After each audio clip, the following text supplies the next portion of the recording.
I have had the pleasure and the privilege of spending time with many of you over the last 3 days, from the magical, amazing Vikings game and win experience, woohoo, school, to the celebration dinner last night, and even this morning waiting for coffee at the hotel.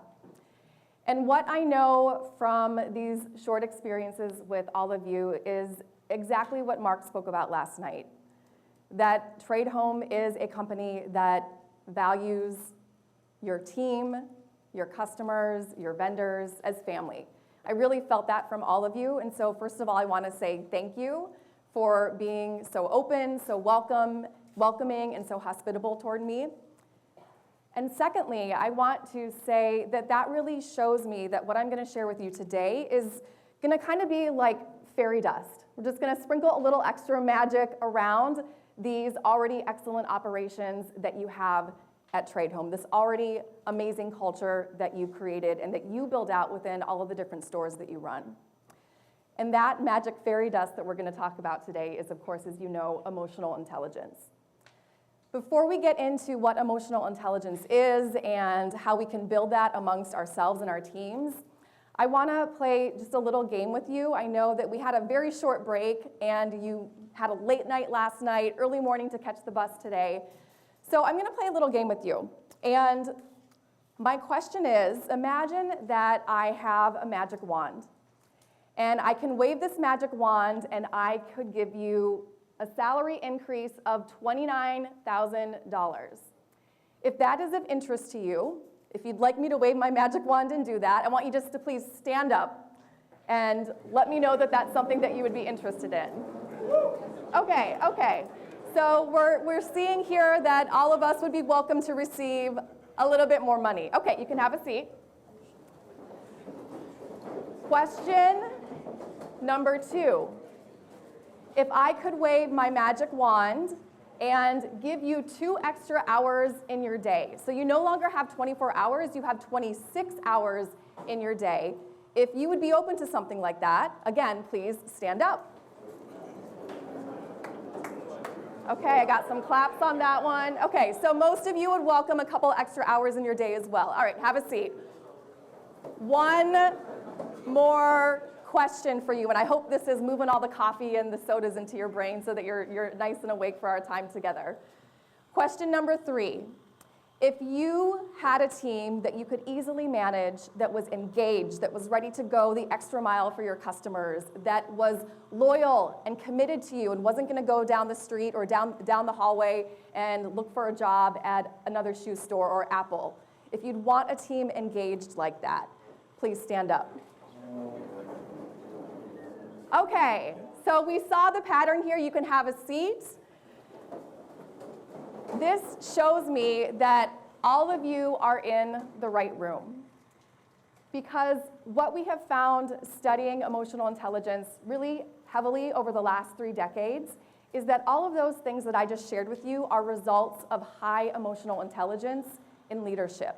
People who have high EQ make more money than their average EQ counterparts. They lead engaged teams. They are more productive. And in fact, I'm going to show you some data from Harvard, Yale, Learning in Action, HR experts, some, of course, reputable institutions on emotional intelligence and the results that it can create within our organizations. So people who have high EQ are 127% more productive than their average EQ counterpart. If they have a sales-related role, they bring in 2 times the revenue of their average EQ counterpart. A high EQ culture is negatively correlated to burnout.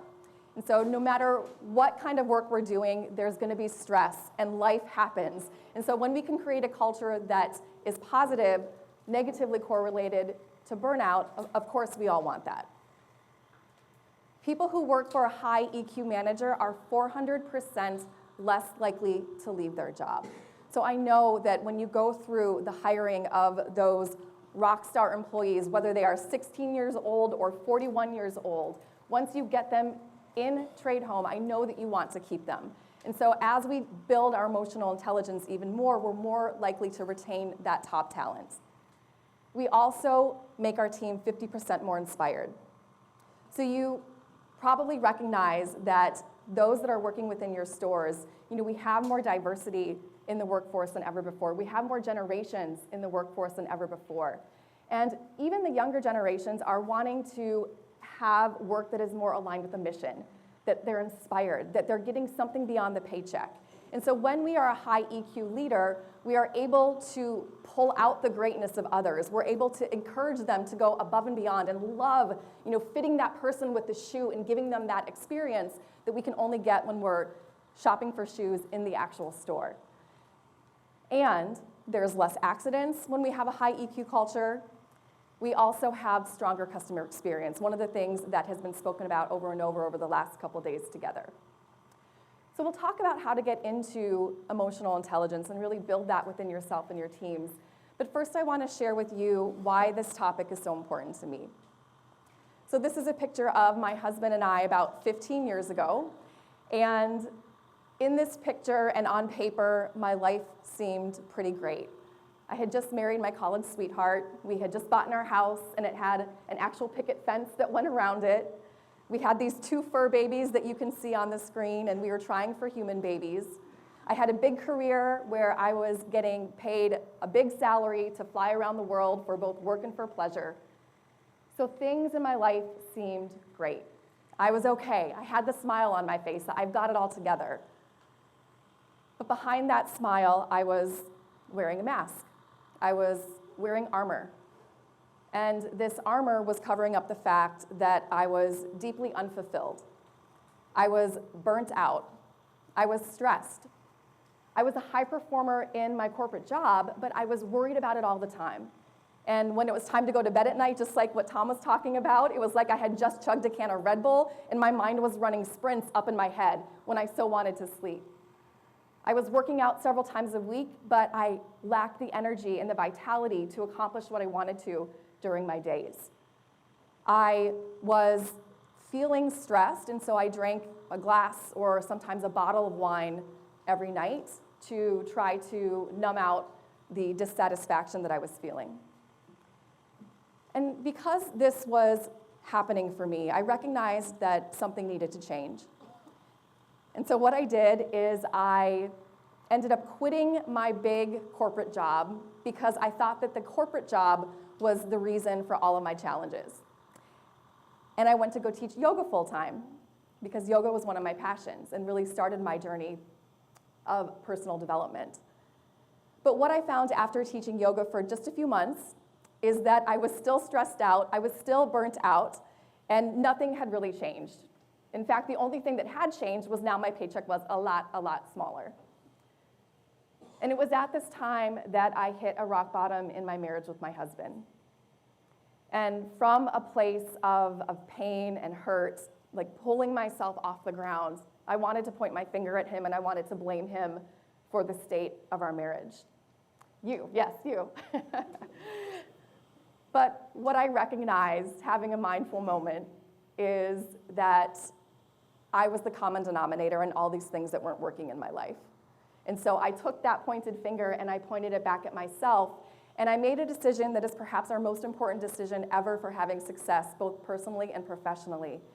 And I chose to take radical responsibility for all of the outcomes in my life. And that really began my journey of emotional intelligence. So I began working with a business and mindset coach. I worked with a therapist and a mindfulness teacher, and started to undo, some of those beliefs that are on our heart that Tom was talking about, and pull away the layers of my false self, what was not allowing me to be authentic.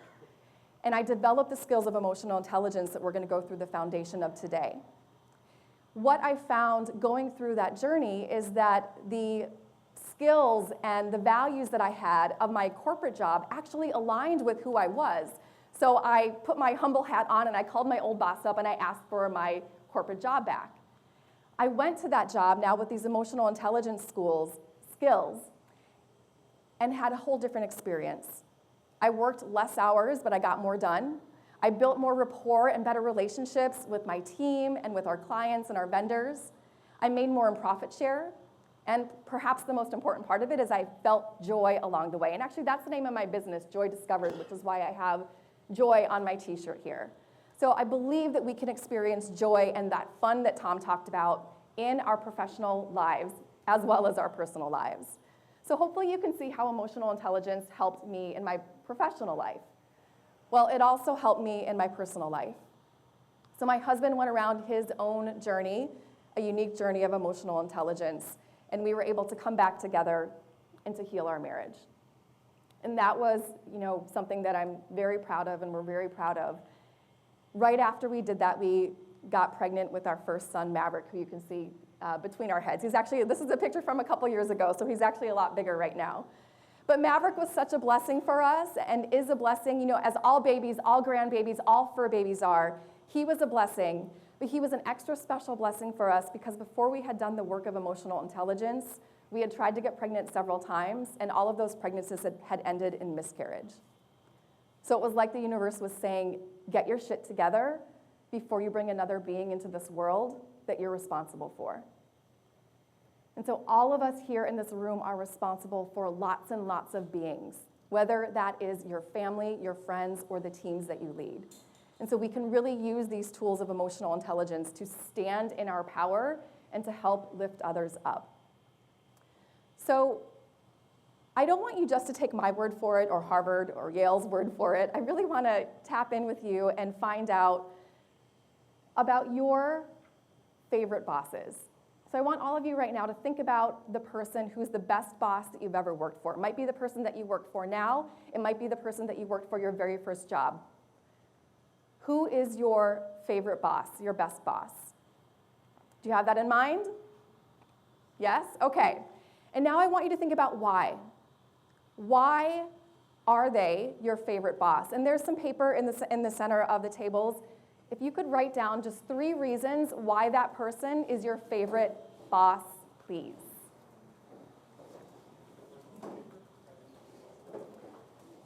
So there's some purple paper in the center of the table. If you need some more, I have some in the back. Again, the request is to write down 3 reasons that your favorite boss is your favorite boss.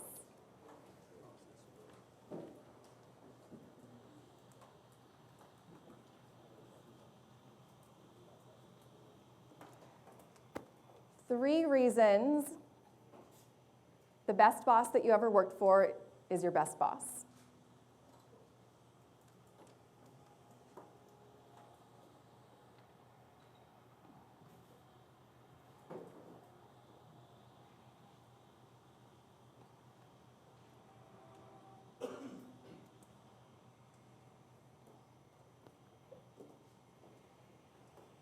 Okay. So I'm going to give you a minute now, and I want you to share with those that you're sitting around. If you have a small table, you can all share. If you're at one of the bigger tables, maybe make a small group of 4 or 5. I want you to quickly share with about 3 to 4 to 5 other people the reasons why your best boss was your best boss. Okay? Go for it.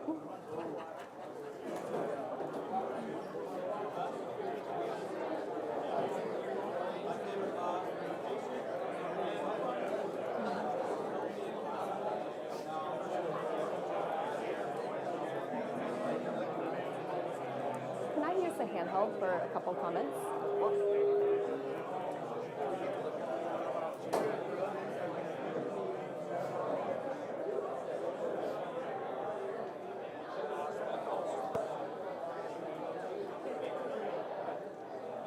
Switch on. It'll take it about 3 seconds to connect, and then they should go. Okay.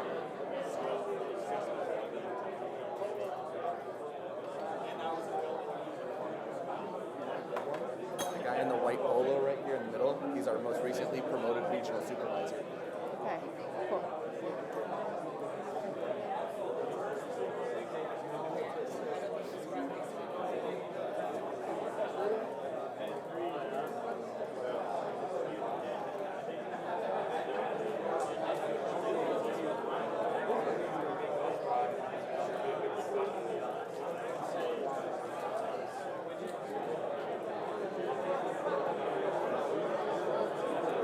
So we'll take 30 more seconds. 30 more seconds.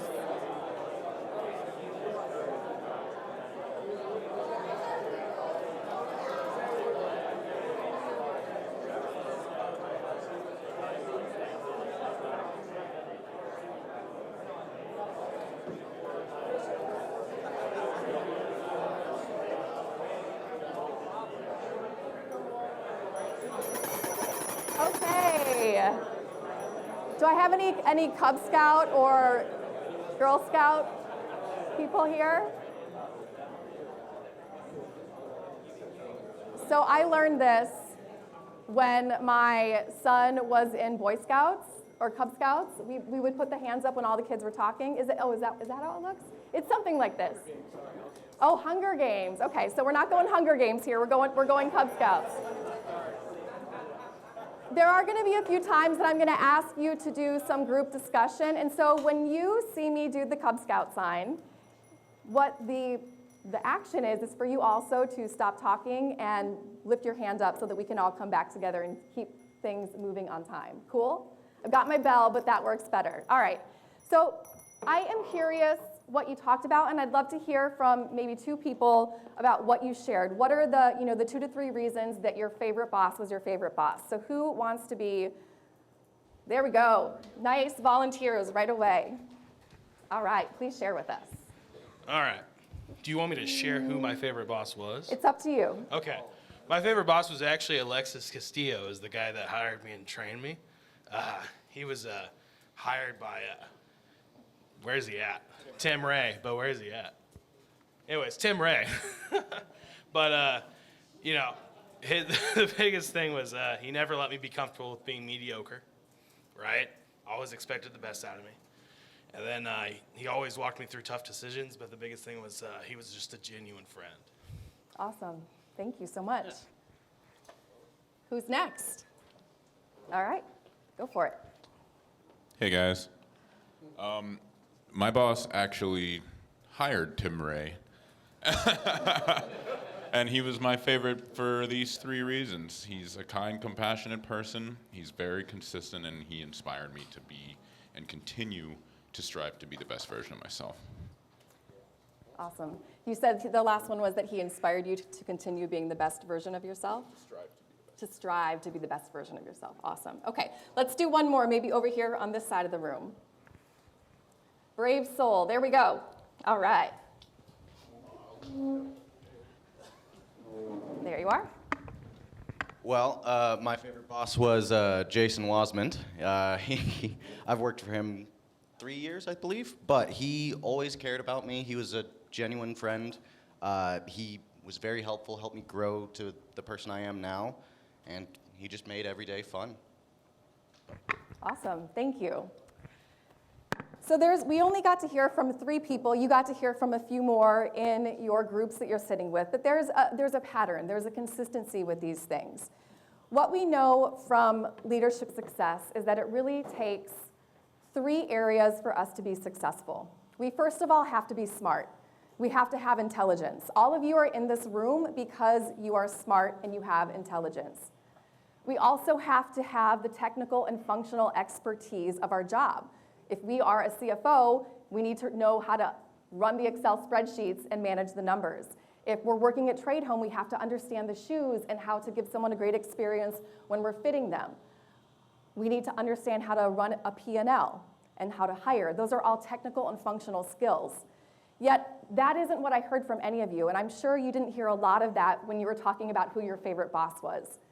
Instead, what we heard was they helped me strive for more. They didn't allow me to be mediocre. They were fun. They brought out the best in me. They listened. They helped me make tough decisions. So all of these skills are often what are called soft skills, but I do my air quotes because there's nothing soft about these skills.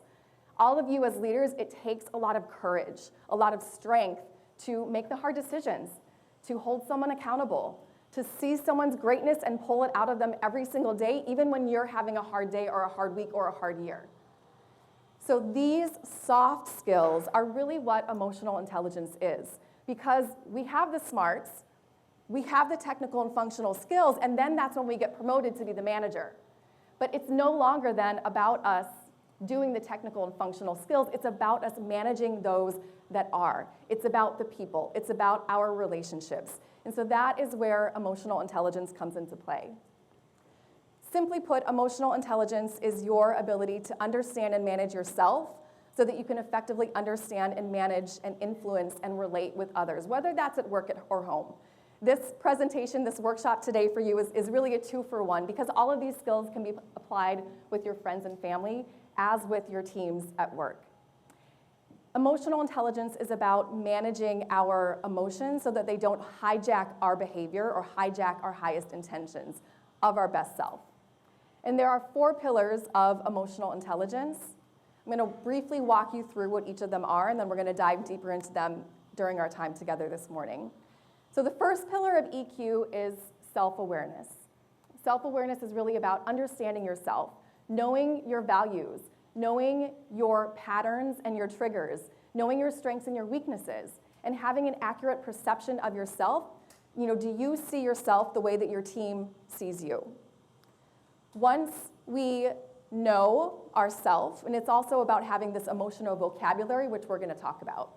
Once we know ourselves, we then go to the second pillar of EQ, which is self-management. We manage ourselves.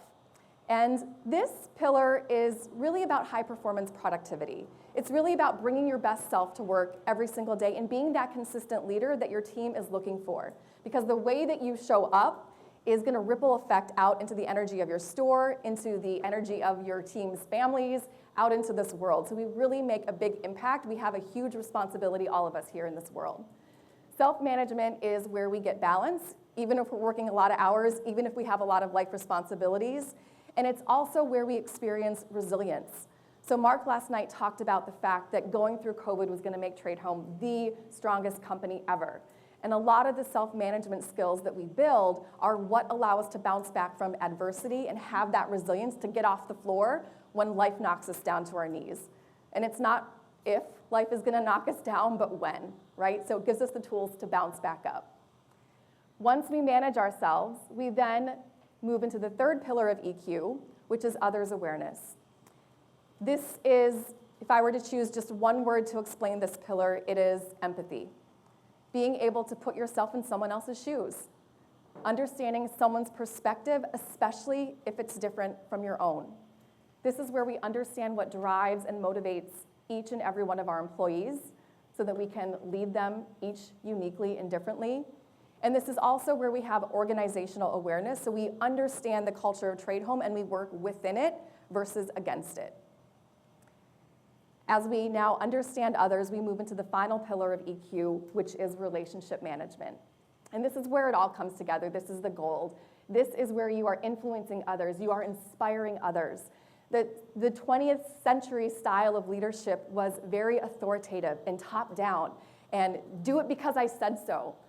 We used, in the 20th century, there was a lot of fear and shaming people, to perform and to do their work. But we're finding that that doesn't work anymore, and it just doesn't feel good either way. Even if it does work for the short time, it doesn't feel good. You're not going to get your best out of your team if you are fearing them into doing the right thing for the customer, right?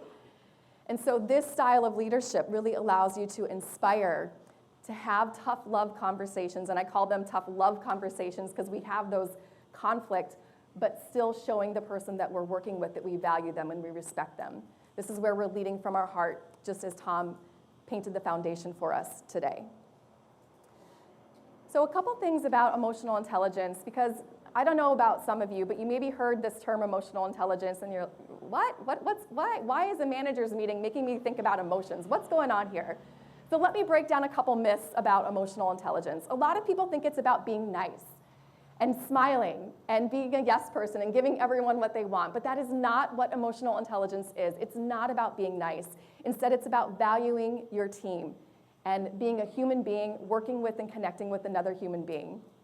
It's also not the opposite of IQ. I'm sure that you all have met someone that is really smart, but maybe not the best with people.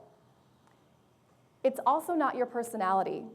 What we know from research is that our personalities are pretty static. They don't change much throughout our entire lives. This is why you hire friendly people versus hire people and try to make them friendly. But emotional intelligence is different from personality because it can grow. It's like a muscle. And the more that we have these types of conversations, the more that we do this work, our emotional intelligence, or what I often abbreviate as EQ, grows. Finally, emotional intelligence isn't about giving free rein to your emotions. It's not about saying, well, I'm mad today and I'm just going to be mad, and so you got to deal with it because I'm supposed to feel my emotions. That's not what it's about. It's also not about talking about our emotions all day long and spending our time on that. Instead, it's about, as I said, managing our emotions so that they don't manage us, so that we can show up as our aspirational selves. So let's really take this opportunity. You were able to take the basic emotional intelligence assessment that we sent out to help you identify what your EQ strengths are and your weaknesses. So you know that there are some opportunities for growth. We all have opportunities to continue growing. And I want you to really approach the rest of our time together this morning and the rest of your time together for this event with a beginner's mind. What can I take from this? Because what often happens, especially when I start working with more senior leaders, is that we have had success, and that's why we are in leadership positions. And then a lot of us start getting confirmation bias. And we start hearing only what we already believe or what we already know. We're confirming what we already believe. So our opportunity today is to take that out, open up our minds, and say, what is it that I can take today to bring back to my team to bring some more joy and some more success to our store? Let's dive into self-awareness. Self-awareness, understanding ourselves, has a lot to do with the emotions. This is the initial emotion piece for this pillar. The challenge with self-awareness is that most of us, and a lot of your team as well, have very limited emotional vocabulary. So what do I mean by that? Well, there is a researcher, an emotions researcher named Brené Brown. She's an academic at the University of Texas. I see some heads nodding. Some people know her. Good, good, good. Her and her team, for her second to last book called Atlas of the Heart, identified that there are 87 emotions in the human experience. They researched with thousands of people. They wanted to find out what is the average number of emotions that the average human can name, that they experience on a regular basis. So what do you think? Out of 87 emotions, what is the average number that the average person can say that they experience on a regular basis? I got 5, I heard a 7, I heard a 4. Okay, so you are dialed in. The answer is 3. The average person out of 87 essentially can say that they feel happy, sad, or pissed off, or some sort of version of that. What that does is that limits us. It limits our emotional and physical health, which I'll talk about in a moment, but it limits how we can serve our team and even how we can serve our customers. So what I often hear when I'm working with teams is someone saying, I'm so stressed, I'm so stressed, I'm so stressed. If you have one of your employees come to you and saying, I'm so stressed right now, we don't really know what to do with that, or at least I don't. But if your teammate has more emotional vocabulary, they might say, well, yes, I'm just overwhelmed right now. I don't understand how to use this POS system, and I think I need more training on the software that we're using. Okay, that is something I can deal with the overwhelm of that. I can help support that. Or maybe your employee says, well, yes, I'm just frustrated. When we were having the brainstorming session yesterday, no one took my idea seriously. Okay, as a leader, I can deal with that frustration versus the I'm so stressed. Or maybe your employee says, well, yes, I'm exhausted. I haven't had a day off. I've been picking up extra shifts. I haven't had a day off in 2 weeks. Again, as a leader, I can deal with exhausted and I can help around that. And so when we start to be more granular in our emotions, it allows us to help. It allows us to know what we need. And we can start looking at our feelings like data, as my Harvard professor calls it. So why is this so important? Well, I want to share this with you and use my special purple beach ball here. So I live in Naples, Florida, so I am very, very blessed that I can go to the pool or the beach nearly every day of my life and hang out in the water. So just imagine that you're there with me. It's still beautiful here, so we can imagine that we're maybe hanging out at a lake. It's your day off, and someone throws you a beach ball. You weren't planning to play with the beach ball, but there it comes. Well, you could catch the beach ball and you could toss it back to them and let it be on its way. Or you could catch the beach ball and say, well, I don't want to play with the beach ball right now. This is my afternoon off. I wasn't planning to deal with this beach ball right now. I'm just going to shove it down underneath the lake and pretend that it's not here. What happens after a while, after shoving the ball down underneath the water? Right? It pops up, right? And it makes a hole in the ceiling, or it knocks over someone's water, or it smacks someone in the face. And then I have a big mess that I have to clean up. So when we are suppressing our emotions, when we're not labeling them, our emotions eventually come out sideways. They can come out sideways in us yelling at one of our employees, even though we didn't mean to. They could come out sideways 3 weeks later, where we don't talk in a conversation with the management team. Or it can come out 10 years later in the form of an illness or disease. What we know from medical research is that 95% of illnesses in the US are stress-related. And when we are shoving our emotions down and we're numbing them with alcohol or food or scrolling or overworking or whatever it is, when we are suppressing them, we are causing chronic stress in our body, which is lowering our immune system and causing illnesses. And I've had a few very young friends of mine actually pass away last month, and it makes me really want to stand up here and say, we cannot suppress these things. We need to let them out, because we all need to be doing more work here and impacting the lives that we have the ability to. But this is hard for us as humans because we weren't taught to embrace our emotions. There are a lot of men in this room, and I'm sure that you experience some sort of, well, boys are supposed to be tough. Boys don't cry. And sometimes women are told, well, you can't be angry in a meeting or everyone's going to think you're a bitch and not going to want to work with you. Or maybe I didn't get invited to a birthday party when I was a kid, and my mom said, with well intentions, oh, you didn't get invited to your friend's birthday party? Well, here, have a cookie. This will make you feel better. Or here, let's go to the store and buy you a new Lego set. This will make you feel better. And we wonder why so many of us stress eat or practice retail therapy when we are not addressing our stress or our emotions.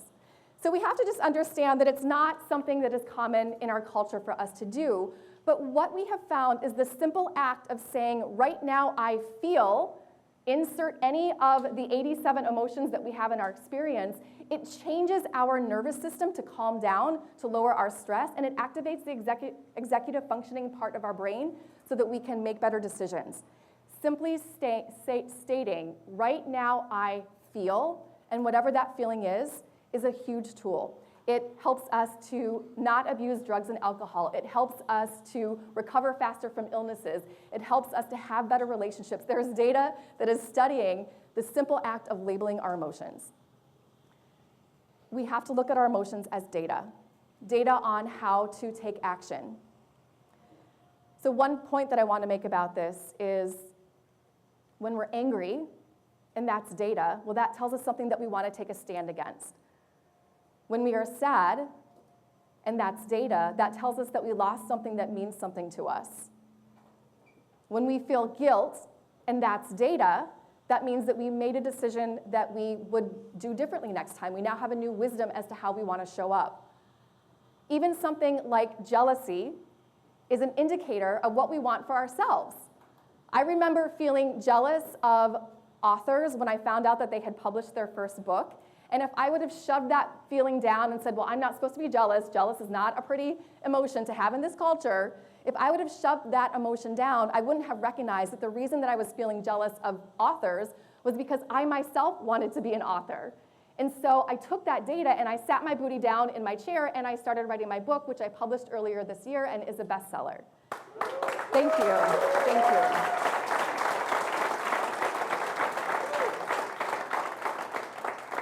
Thank you.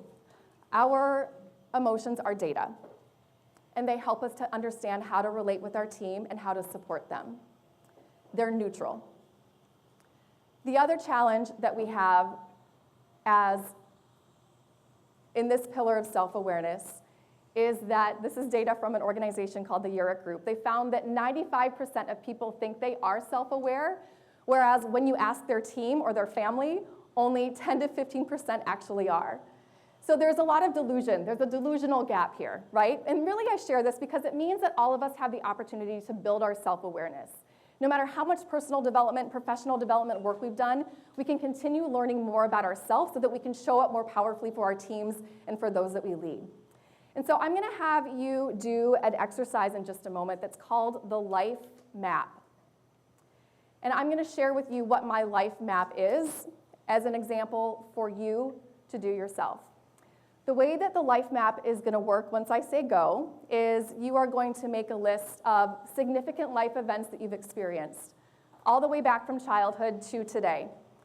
You're gonna make a list of all of those turning points, breaking points, highs, lows, and then you're gonna plot them on a graph. So can you actually pull up the whiteboard for me, Max, please, and I will demonstrate what this looks like.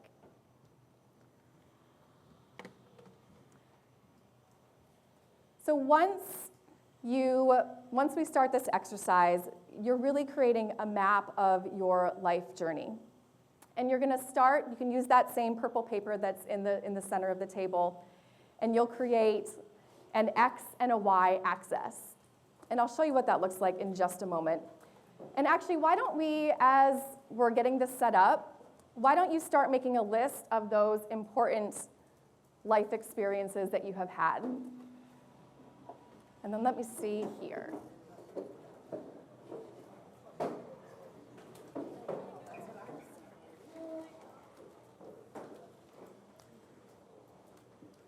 So I'll give you about 2 minutes to make a list of important life experiences that you've had.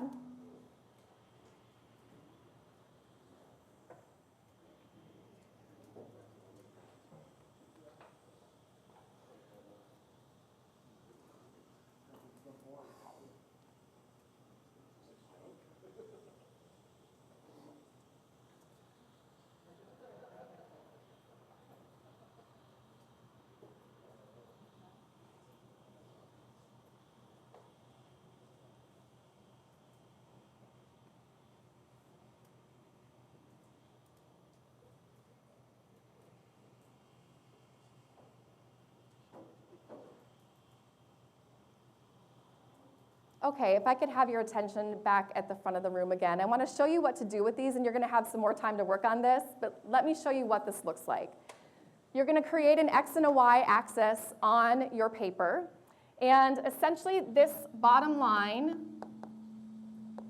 is time, and this vertical line is positive and negative. So that, plus at the top, negative at the bottom, and then down the center, I like to put a little dotted line that essentially means neutral. And this is a short example of my life map so that you understand what I'm asking of you. So I had a great childhood. We did a lot of camping and fun experiences as a family.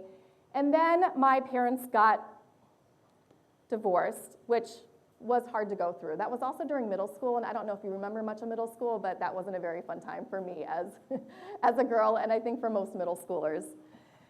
We moved to Minnesota, where I met Kim later on in high school, but that's not officially part of this life map.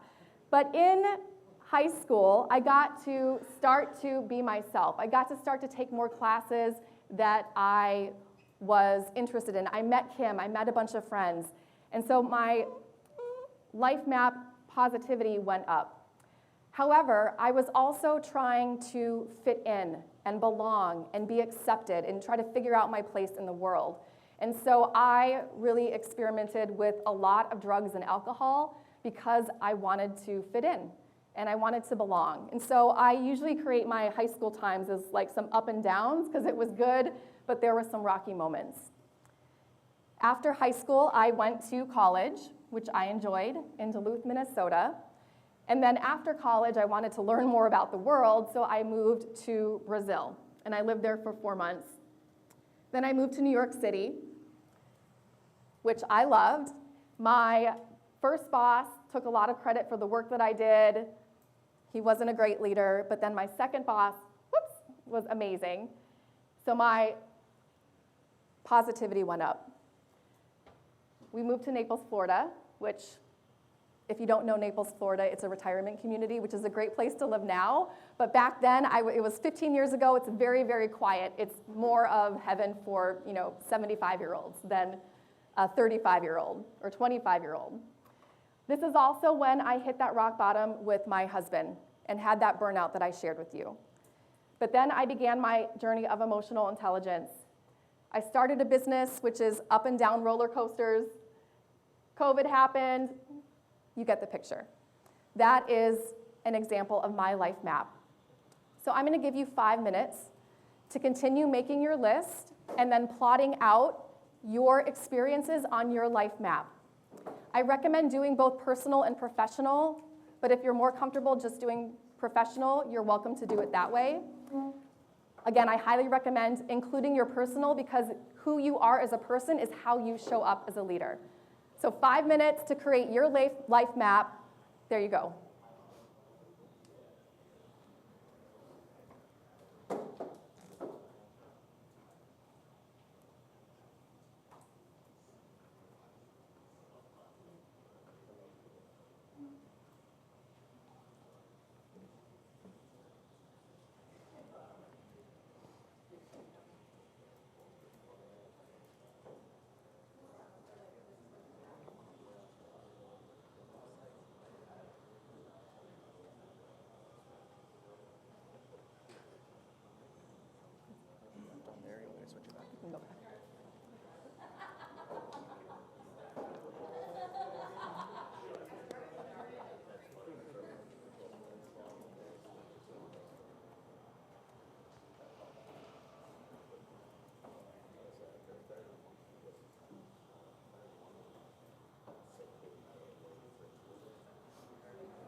So we'll take about 2 more minutes. So if you haven't yet started plotting your life experiences onto your map, now is a good time to do that. We'll take 2 more minutes.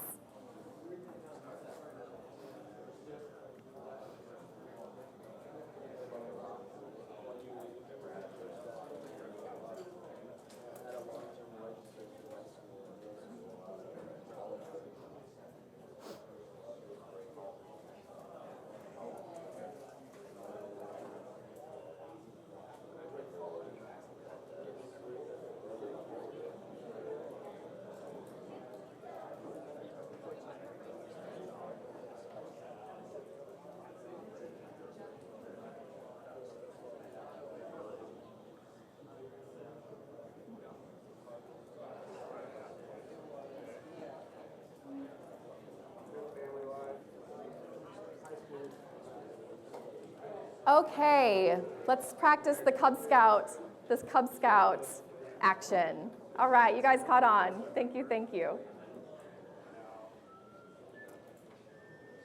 So what we're going to do now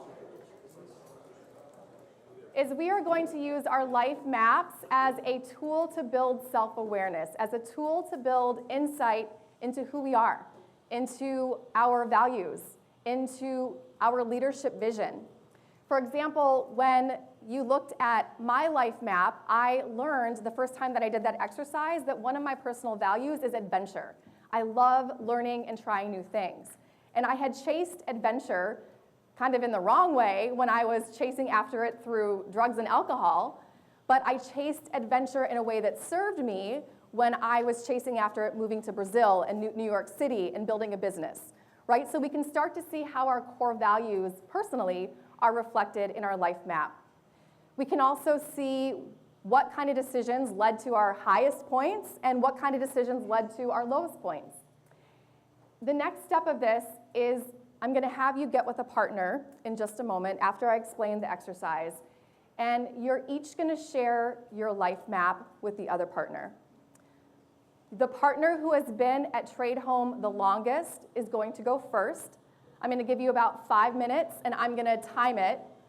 That person is going to share their life map with their partner. If you are the partner, your role is to be coach. Your role is to help them build their self-awareness. Your role is to ask questions like, why is this part so low here? Or why is this part so high? Or what helped you make that decision? Or what value do you think is represented here? Or what did you learn from that experience? So again, one person is going to share their life map. The other person is going to actively listen and then ask coaching questions to help your partner gain awareness. I'll tell you when the time is up, and then you'll switch roles. Questions about what I'm asking of you before we move on to the next part? Okay, so when I say go, you are going to stand up. You're going to find a partner, and I suggest working with someone that you don't know well because it's so great to build relationships within Tradehome. If you need a partner, please raise your hand, and then the person who's been at Tradehome the longest will share until I say that time's up. Go.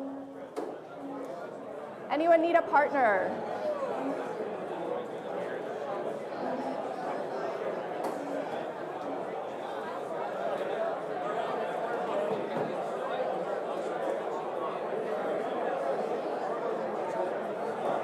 If you need a partner, raise your hand.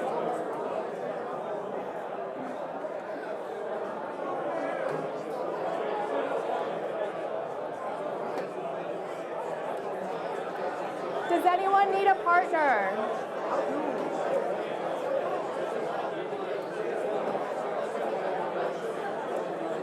Does anyone need a partner?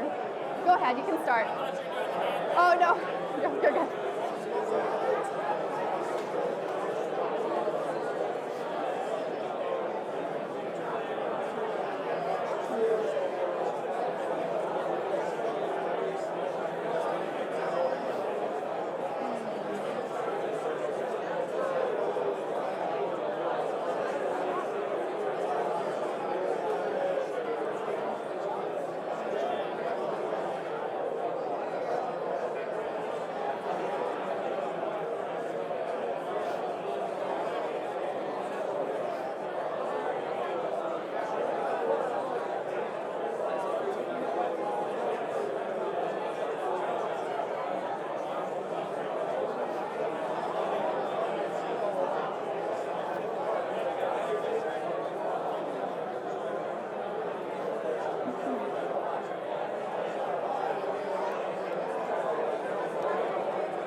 you.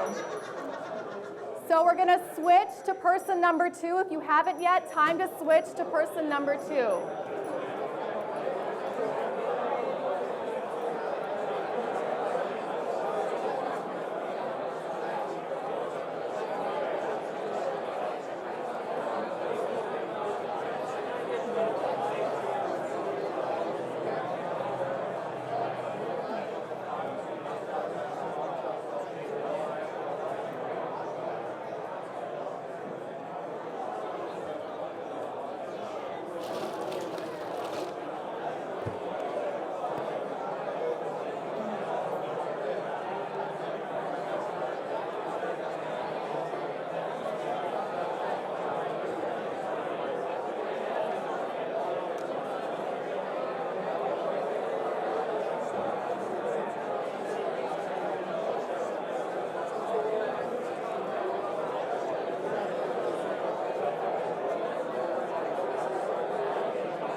Scouts honor. Okay, all right. So as you head back to your seats, I want you to take just 1 minute and think about what insight you just gained about yourself, about your life journey, about your life purpose, based on what you just shared and what your partner helps you to find out about yourself. So and then write that down, please. So take 1 minute to write down any insight or new awareness about yourself that you and your partner just helped you gain. What are some of your values? What are some of the best decisions you made? How have you gotten out of hard times? What is that insight that you can take from this quick exercise?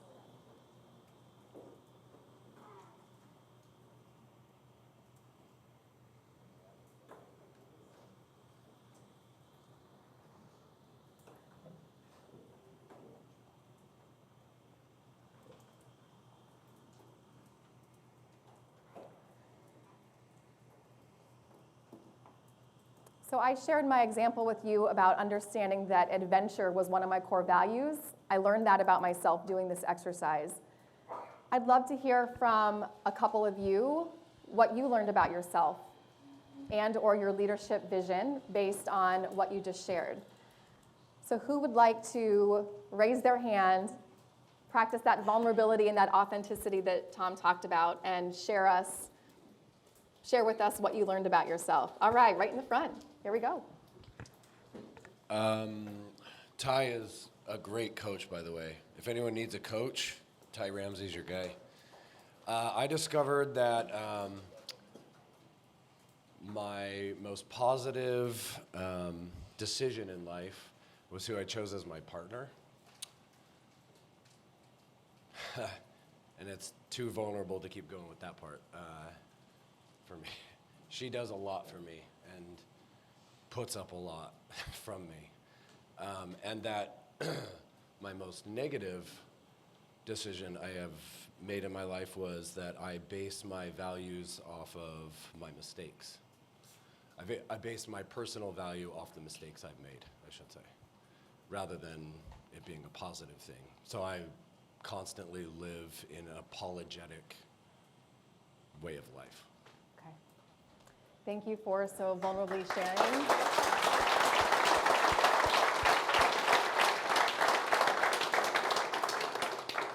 And this is such a beautiful example because that really is what self-awareness is. It's understanding that we're putting our value on mistakes that we made, like you shared, rather than saying those mistakes actually contributed to my wisdom, to my learning, to my success. And it's easier for me to stand up here and say that than it is to actually do it. But the self-awareness is the first piece to understanding when we're showing up that way so that we can begin to make change. Because change doesn't happen until we are aware of something. And then I hope you also take Tom's advice earlier about telling the people that we care about how much they mean to us before funeral. So maybe you can make a phone call later or something to let your wife know how amazing, or how your partner know how amazing they are. Thank you. All right, who else would like to share? All right, I'll come down here. Thank you. I guess just not judging where you are based off where you were, because then I think you always look back like, oh, I was this, I'm getting a little better, but I don't know, just not focusing on the past, and then also not seeing where you're going as a reflection of everything you've done in the past, because I view it as like different journeys you're on at each eventful moment in your life. It's like a different chapter. It's not just one long paragraph where it's, up and down. It's kind of like different parts. I don't know. Thank you, thank you. Yeah, so what I'm kind of sensing from that is that our past doesn't have to dictate our future. And we don't have to stay stuck in the past. We can look at it to build awareness, to see how it has given us wisdom, how it has taught us to be who we are today. But it has no impact on who we are becoming and where we are going. Is that pretty relevant to what you were sharing? Okay, thank you. Let's go one more person. Maybe two, we'll come back and we'll see. All right, there you are. Thank you. Mm-hmm. I would say one of the biggest things for me is like I put on like I'm pretty confident most of the time, but it never comes from myself. I talked to Travis a couple of weeks ago, or John even too, and I needed a compliment from them, to know that I was doing well. But I think a lot of it comes from myself too, so. Thank you.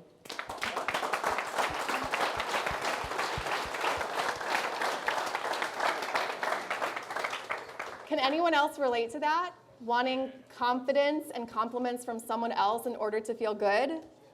Right? And so this is an example of when we are vulnerable and when we are authentic, we're able to connect with others, because so many of us in this room can relate with that. But if you would have sat in your seat and not shared, we wouldn't know you that way, and we would feel a little left out, a little alone. But our vulnerability allows us to connect with others, to inspire that greatness and leave that legacy that we're really working towards here. And I think I do want to go, let's go one more. Do you want to share still? Okay. So I was working with Mr. Shaky, and I think the main thing that I noticed is that the graph, I mean, if you look at every time that it gets positive, it all starts with you controlling that positive change. I didn't see one spot on either of our graphs where it was something, existential that caused the graph to go up. So I thought that was pretty cool to see that it's just you have a lot more control over your own graph than you realize you do. So. Yeah, that's so powerful. Thank you.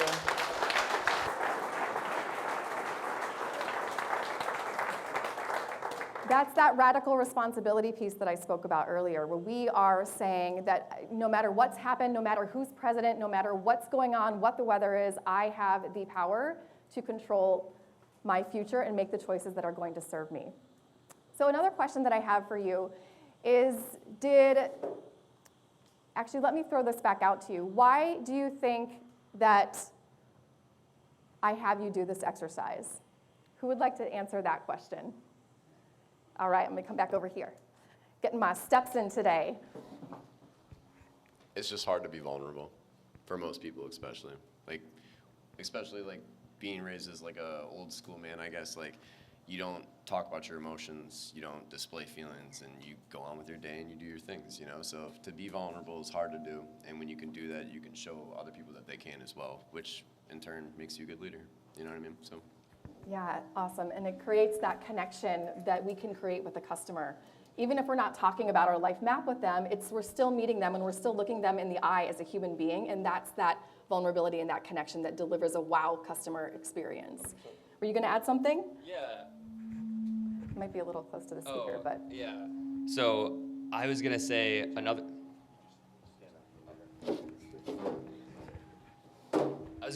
thing too is we're always concerned about the customer, what's going on with them, but we never really talk about ourselves. We're always focused on, hey, what are they doing? How are they? But it's really hard to get that really deep emotional connection with customer. Obviously we have it to some level, but it's hard to be that vulnerable. Mm-hmm. Yeah, so it sounds like you're wanting to create that emotional connection, but it's hard to do sometimes. Am I getting that correct? Yes, and because it's hard for a lot of us humans to be vulnerable. And so I'm going to share a couple more tips with you as we continue through this workshop to kind of open that door for that connection with other humans. And my question for you about this exercise as well is, did anyone feel like you could relate to the person that shared their life map with you? I see lots of heads nodding, lots of hands going up, right? And so even though there might be different circumstances on your life map compared to your partner, we all went through ups and downs. We all had struggles. We all had successes. And what we want to start realizing is that we are all going through life map. There's so much more that we have in common than we have that is separate. And so when we start to look to that commonality, that humanness in each person that we lead and each customer that we serve, that's where that connection comes together. So thank you everyone for so willingly doing that exercise and sharing to inspire all of us. We're going to move on now to the second pillar of emotional intelligence. So we understand ourselves more. Now we have to practice managing ourselves better. This is a hard pillar for me to teach because there's nothing sexy about it. It's not going to be anything that's going to blow your mind. A lot of what it takes to have self-management and productivity are things that you already know about. These are things like getting a good night's sleep, eating well, exercising, learning how to relax, taking care of ourselves.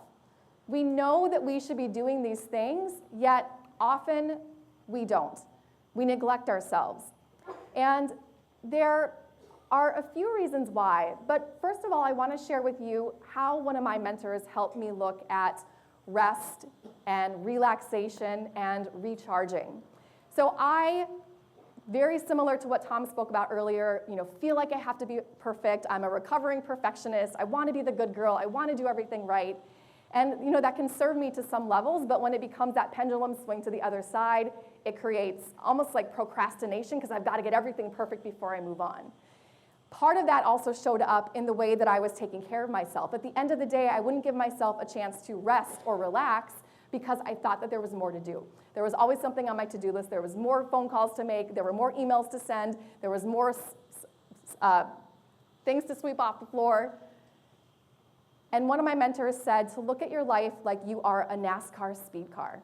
And think about those race cars. They get out on the race course and they go as fast as they can and they give it their all and they do their best.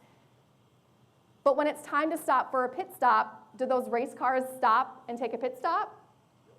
Yes, they do. They get some oil, they get some air in their tires, they get gas, whatever it is, whatever they need so that they can get back on the race course and give it their best and go in for the win. And so we have to recognize that as we are performing at work, we also need to look at our performance as part of rest as part of our performance. Filling our cups, taking care of ourselves, contributing to our long-term success so that it's sustainable and so that we don't head to burnout. And so there are a few things that I want to share with you that really helps me when I am feeling overwhelmed, when I'm feeling stressed, when I'm feeling burnt out. I check in to make sure that I've taken my meds. And I'm not talking about my medications, though please take your medications if you have them, but I'm talking about the acronym MEDS, M-E-D-S-S. So the first M is for mindfulness. And I practice meditation. It's really helped me to focus and have a more positive outlook on life.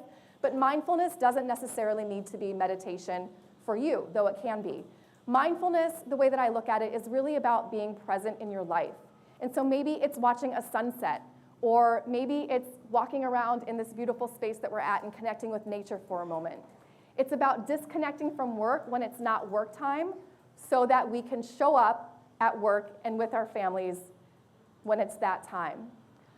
Mark Zuckerberg, who is the founder of Facebook, you probably know, for his mindfulness practice, he goes kite surfing.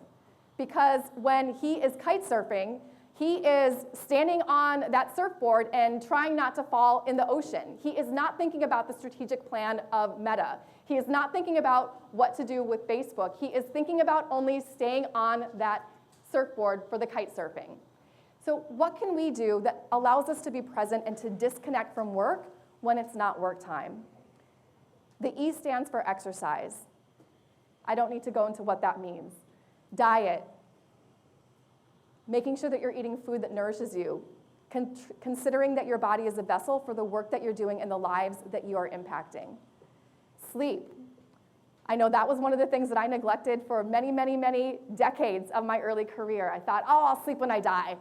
But especially now that we have so much more research on even mental health, sleep is perhaps one of the biggest contributors to mental health that we can do for ourselves. So really taking your sleep seriously.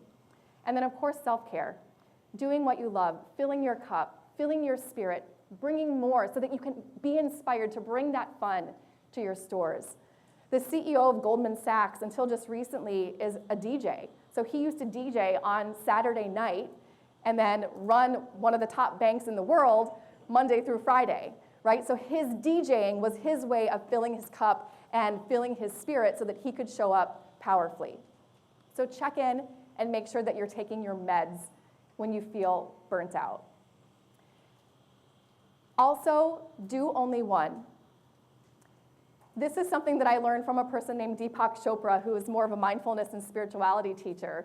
But essentially, he's saying don't multitask your life.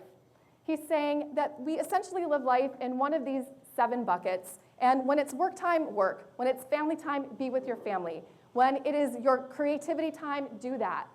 You know, I get myself into trouble by combining these buckets when I pick my boys up from school, and when we're at a stoplight, I start to check my phone and look for emails from work.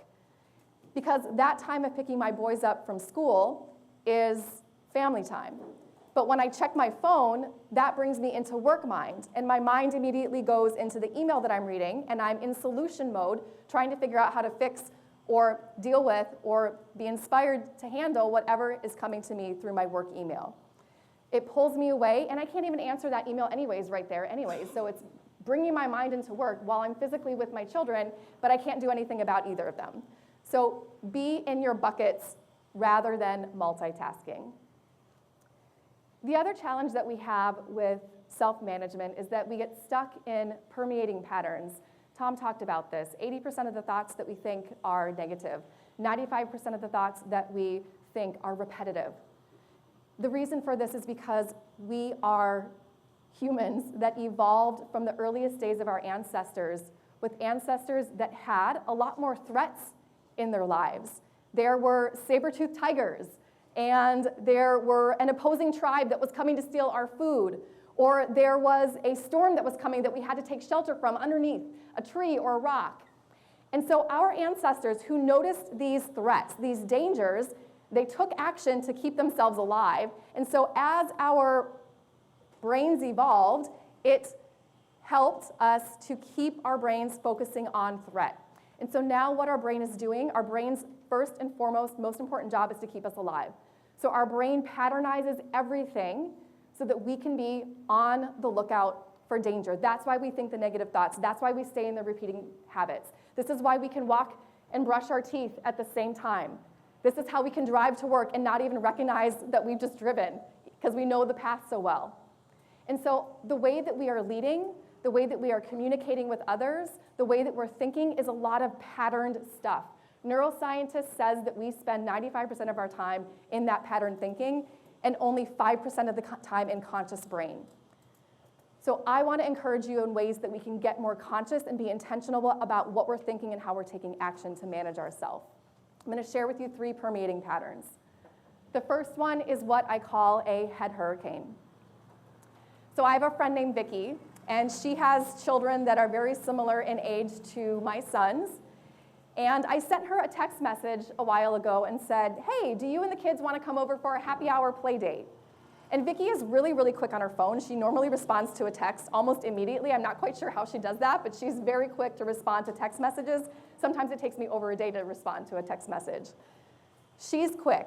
So when I sent her the text message invitation to come over for a happy hour play date, and she didn't respond, I thought, I wonder what's going on.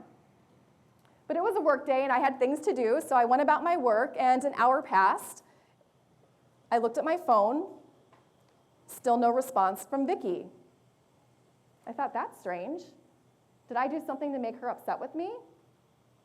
But it was a work day, and I had things to do, so I went about my day, kept doing my work.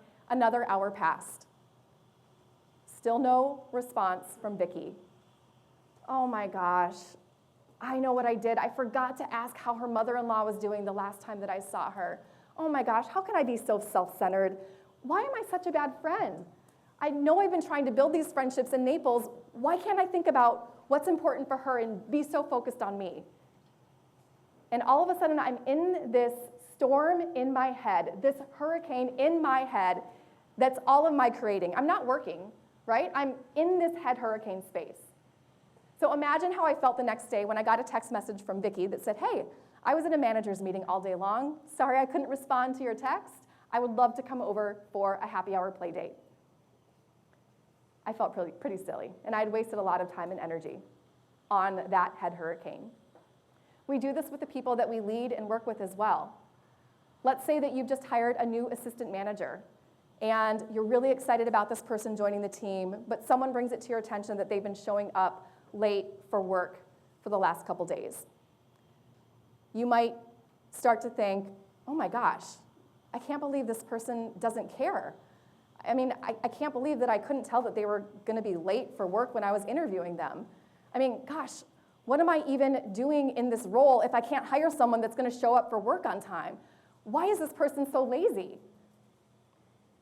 Imagine if I take that head hurricane space and I go to the new assistant manager and I say, you know, I can't believe you're so lazy. You've been showing up for work late and you just started here. How's your assistant manager going to feel? Not cool, right? Not good. Imagine if the assistant manager replied back and said, well, you know what, I have had, my partner has been in the hospital this week, and so I've had to take care of all the child care shuffling duties in the morning. They'll be home from the hospital next week. This won't be an issue anymore. Or maybe your assistant manager says, well, when you hired me, you asked me to scope out R&D in the competitive landscape of the other shoe stores here in the mall, so that's what I've been doing every morning before I came into the store. You're going to want to insert your foot into your mouth and take back what you said, right? And so what we want to do, instead of operating from this head hurricane space, is we want to focus on the neutral facts. The neutral facts of my conversation with Vicki is that I sent her a text message and she didn't respond. Everything else was head hurricane story that I made up that took me out of time and energy. The neutral facts of the new assistant manager is that this person was hired and has been showing up late for work. Everything else was head hurricane, story that I made up.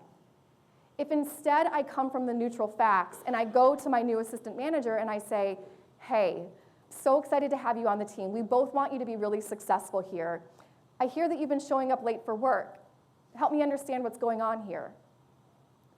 Completely different conversation, right? So the second permeating pattern that we get stuck in is what I call a murky mindset.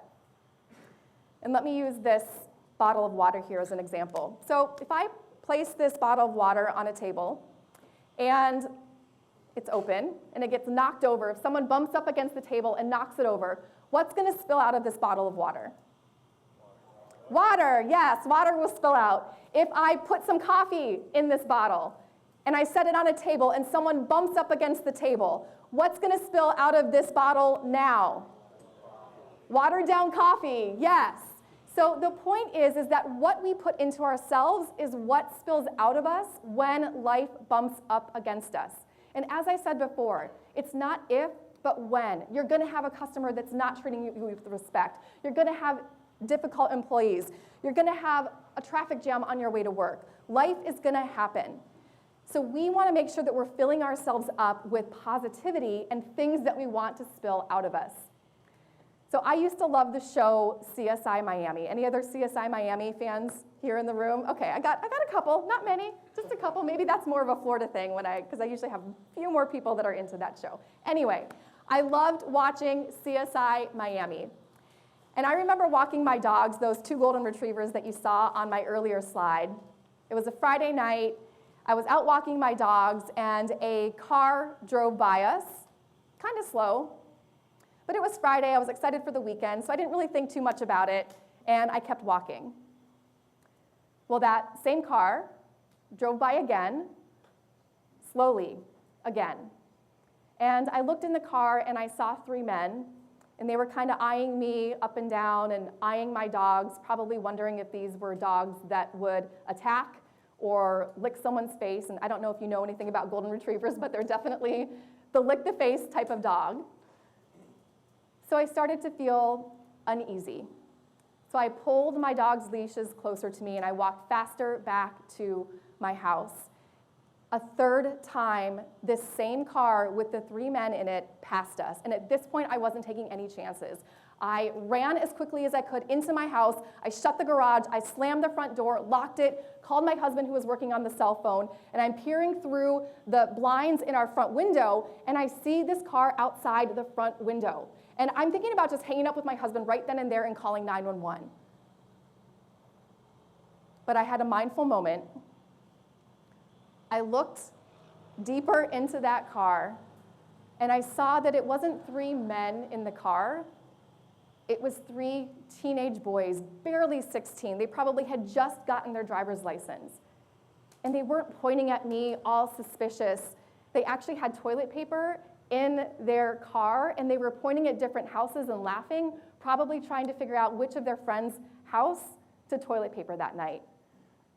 But because I watched CSI Miami on the regular, I thought they were going to throw me into their trunk and duct tape me and who knows do what with me. And so we want to remember that what we consume, whether it's TV, whether it's music, whether it's podcasts, becomes what fills us up and what spills out of us when life bumps up against us. One of the things that I want to mention, especially as we're heading into the political election season, is that the news, sensational news media, really knows emotional intelligence. And so what do you think are the two feelings that garner the most attention from humans? Fear and anger, yes, yes. And so this is what news organizations are pumping out, is fear and anger. You don't hear about the amazing things that you're doing at Tradehome. You don't hear all these great stories about puppies and cats that you can find on TikTok. If I were on TikTok, I would know that. But we're getting the anger and the fear-inducing things pumped to us through news. And so I'm not saying not to be informed, but I am saying be careful of what you're consuming, because it is becoming who you are. Be careful how you're being informed so that you can be most positive, because the way that you show up is causing a ripple effect out in your stores and with your team and everyone that they work with. The final piece about a murky mindset are our associations, the people that you choose to hang out with. So you're 75% more likely to divorce if one of your friends is also divorced, this data says.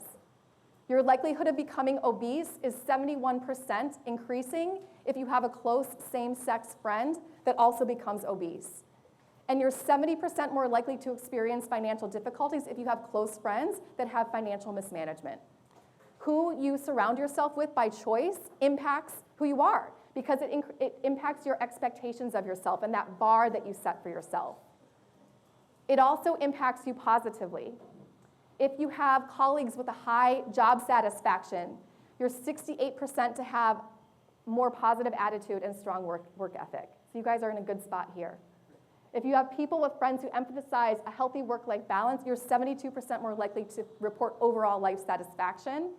And even being around financially savvy friends has an impact on you making more informed financial decisions that help you build wealth over time. So choose who you surround yourself with carefully. The final piece that I'm not going to spend much time on, because Tom introduced this when we were talking about, what is on our hearts that's holding us back from standing in our full power, that's standing in our full authenticity. These are what I call bogus beliefs, and this is what I wrote about in a lot of detail in my book. These are those things like, I'm not good enough, I'm not smart enough, I'm not wanted, if only I were taller, I have to be perfect, my value is determined by my accomplishments only. These are all those beliefs that we all have about ourselves, and I promise you, I have worked with the seniorest of most senior people at the highest companies, and they still have these bogus beliefs. They're not something that ever go away, but what we can do is we can recognize that they're there, we can begin to dismantle them and understand that they're not true, and we can focus on the truth about us. We can look back at our life map and see how we've survived, how we've thrived, how we've made good decisions. We can focus on those things to build our resilience and make decisions from an empowered place versus from a place of that bogus belief. And so my tip around this is just to notice when you're in that space. That's that consciousness that we talked about, and take a step into a more empowered way of thinking about yourself. Also understand that your teams have these bogus beliefs as well. And so your job is to see their greatness and pull it out of them. Because so many of us, we often can't see who we are until someone else is our mirror, right? And so that's the beautiful job that each of you have, creating the legacy, leading your stores and the teams that you lead. This is just my reminder that mimicry, observational learning, mirror neurons are common. So what I said before, the way that you show up is going to impact the way that your team shows up. When you take care of yourself and you show up consistently, your team is much more likely to do the same. All right, so we are understanding ourselves, we're managing ourselves so we can show up as our aspirational selves, and now we get to focus on others. Because we understand ourselves, we all of a sudden understand others even more. Others awareness, a huge piece of it is empathy, which I talked about at the very beginning of our time together. Another huge piece of it is listening. This data here, and this is just one piece of a lot of data out here that says the same thing, is that highly engaged employees, those employees that are going to go above and beyond for your customers, are 3 times more likely to say that they feel heard in the workplace. The problem is, however, that really most of us are terrible listeners. Would you agree with that? Why is it? Why are we such bad listeners, us human beings? And you can just yell out the. We're worried about ourselves. We're focused on ourselves. Or what are people thinking about me? How am I going to respond? Why else? Why else are we such bad listeners? We have a lot to say, right? You're in this room because you've been so successful. You know how to get things done. You know how to perform. You've got a lot to say. Does anyone else like to be right? I don't know about you, but I like to be right. One of my mentors said that being right is like heroin for human beings. We love to be right. We love to show people how right we are. What else? Why else is it so hard for us to be good listeners? We're selfish. We're selfish. We can be selfish, yes. Not others focused, and we're in the other awareness pillar right now. One more reason. Why else are we such poor listeners? Yes, go for it. You already have what you want to say. You either want to be right or you're preparing your response. So you're not even listening to what the person in front of you is saying. This is the one that I fall prey to often. I'm preparing my response and I'm ready to go with what I'm going to say. That pattern thinking of what usually works. And are you guys busy? Like, do you have a lot on your plate and a lot on your to-do list, right? So we often think that it's more efficient to tell someone what to do. Right? To fix the problem. We are fixers. You are leaders because you've been so good at fixing problems. But what happens if, am I still, my mic still on? Yeah? Okay. What happens if I fix a problem every single time that you come to me? Dependency. If every time one of your teammates comes to you and tells you what's going on and you fix their problem, you solve it with a solution, they're going to be dependent on you. They're not going to be empowered. You're going to have a line coming up to you at all times with your team asking you what to do. And then they're not going to be heard. I have worked with several managers and their teams, and the teams are telling me, well, I'm not even bringing my ideas forward anymore because no one listens to me anyway. We just do the things the same way that we've been doing them for 30 years. He or she already knows what he or she wants us to do, and so we're just going to do that. Well, I don't know about you, but if I am on a ship and it's going to start sinking, I want someone to come to me and tell me what's going on so that we can deal with it. So we are quick to fix and to respond rather than to listen. So one thing that we're going to do right now is we are going to practice listening. And the way that this looks is you are going to get a partner, and one person is going to be the Vikings, and one person is going to be the Timberwolves. Okay, so you're just going to decide who's who, and that's going to help you know who's doing what role. I'm going to put a question on the board, and the listener is going to listen while the speaker answers the question that is on the slide. It's going to be for 2 minutes, just to kind of set expectations, which will likely feel long to some of you. Your job, if you are the listener, is to listen. You're not going to ask questions. You're not going to give advice. You're not going to fix. You're not going to say, oh, that happened to me too. Or, oh my gosh, I can't believe that. Or here's what I think you should do. You're and just listen. The person who's the speaker is going to fill the time until I say that the time is up. And the listener, again, is just going to listen. Is that clear? So I want you to work with someone that you haven't yet partnered with today. And I want you to decide who is going to be the Vikings and who is going to be the Timberwolves, and then give me your attention so I can tell you who goes what.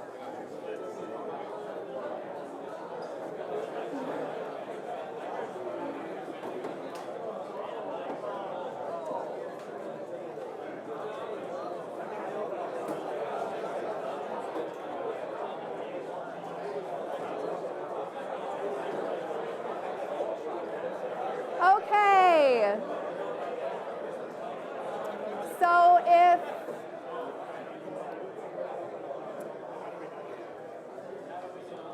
if you are a Viking, raise your hand if you are a Viking. Which partner is the Viking? Okay, raise your hand if you are the Timberwolves.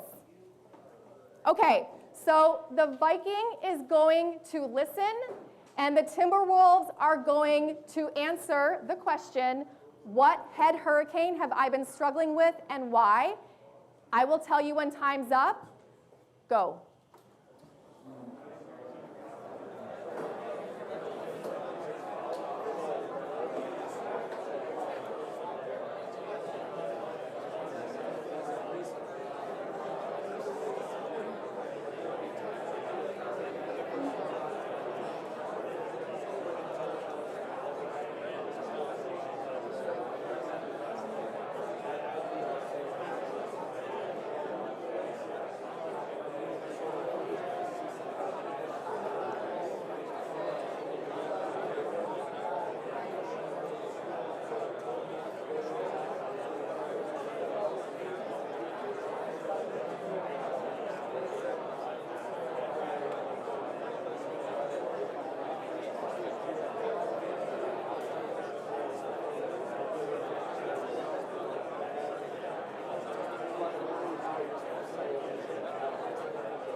That one went fast. I think you might have been like, oh my gosh, I'm glad that time is up. So what we're going to do now is we are going to practice validation. So the Timberwolves, the Vikings were the listeners, correct? Okay, so the Vikings are now going to validate the Timberwolves. Validation simply means that you are making your partner feel seen, heard, and understood. Ways that you can validate is you can rephrase what they told you back to them in your own words. If you picked up any feelings or assumptions, you could test them and say, it seemed like you might have been feeling this, am I correct? You are making sure they are feeling seen, heard, and understood. You're not even giving advice. You're not fixing the problem. You're making them feel understood. The time is going to be 1 minute. Any questions? All right, validate your partner. 1 minute, go.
Okay, you can head back to your seats if you moved around. I want to check in with you, though. And I want to hear how that was for you. Was it easy? Was it hard? What did you learn? It was hard. Why was it hard? It's hard to not say. Here. Let's give it a minute. It was hard for me not to talk. Is this on? There we go. Let's try it. There we go. Yeah. It was hard for me to make it through 2 minutes without talking. Just because you're used to problem solving and kind of actively listening, and so just to kind of nod along was, yeah. Yes. Anyone else think that it was hard to just listen? Yes. So I'm not telling you to go into any conversation from now on and just listen, all right? But what we often experience is that we are listening from this place that we talked about before that is not effective. You just practice listening very, very actively and extreme. Hopefully we can find a place in the middle that's balanced where we are actively listening. And you can ask questions and you can get clarification, but we want to be really, really careful not to quickly jump in and fix, because we want to empower our team, which we talked about. And also because a lot of your teammates, a lot of your friends and family might not have high emotional intelligence, and they're probably going to come to you with the surface level problem that isn't really the real issue, right? But when we give people a little space to speak, to process in their own mind, some of us process mentally, they come in with the surface level problem, but then we start to get to the root cause, like what's really going on. And Einstein said that if I had an hour to solve a problem, I would spend 55 minutes identifying the problem and 5 minutes identifying the solution. So when we're quick to fix, when we're quick to solve, we're often wasting our time and energy and money solving the wrong problem. One point that I want to make about validation is that it doesn't mean that you agree with the person. It doesn't mean that you're going to go forward with what they just suggested that you do within your operations. It simply means that they feel seen, heard, and understood. So I want to share a story about my son, Kyan. We had moved into a new home a few years ago, and it was a Saturday afternoon, and I said, hey boys, go out in the swimming pool, go out and play. I've got things to do around the house. Get out of my hair, essentially. And my youngest son said, well, I don't want to go swimming in our swimming pool. Our swimming pool is stupid. And he was like ready to fight me. And I wanted to say to him, well, I didn't have a swimming pool when I was your age. You get your butt in that swimming pool and you be grateful for it and you enjoy it. But I paused, I managed myself, and I recognized that I needed to validate him. So I crouched down on his level and I said, hey bud, it seems like you don't like our swimming pool. You think it's stupid. Do I have that right? And immediately his shoulders softened. He was ready to do the parent-child's power struggle, but he softened. And he said, yeah, Mom, this pool is just different from the pool in our old house. I miss that house and I miss that pool. I even miss our friends that used to live next door. We don't see them anymore. That was really what was showing up for him, was the loneliness and the missing of our old house and his friends. So because I validated him, we got to the root cause, and I was able to schedule a play date with those other friends of his. So we really want to work towards validation so that we can solve the root problems and make sure that our team feels seen, heard, and understood. A couple final points on others' awareness. Does anyone like Disney World here? Okay. So I'm super spoiled because Disney World is 3.5 hours from my house, so I could go to Disney World every day if I wanted to. However, I do not like Disney World. I have to be drugged there by my children because it is not my happiest place on earth. It is the opposite of that. But several people, I have friends that love Disney World, and they actually go to Disney World without their children because they, as adults, like it so much, right? So same place, 2 different experiences of Disney World. And then this picture here is an example of my retirement dream, my husband's and my retirement dream. We'd love to have a place in the mountains, out in the middle of nature, where we don't have to see people unless we want to. This, however, would be my mother-in-law's worst nightmare. She is highly extroverted. She loves people. She needs to be busy and have things to do. So same place, 2 different experiences. So our job as leaders and practicing the pillar of others' awareness is to understand what motivates, what drives our team. Why are they coming to work? What is it beyond the paycheck that they come for? Is it social? Is it so they can save up for their first house? Is it because they want to go on vacation with their family? Why is it that they come to work? And that is what we need to understand for every single person that directly reports to us so that we can really pull the greatness out of them and have them delivering that excellent experience. Part of creating that with your team is also knowing your why.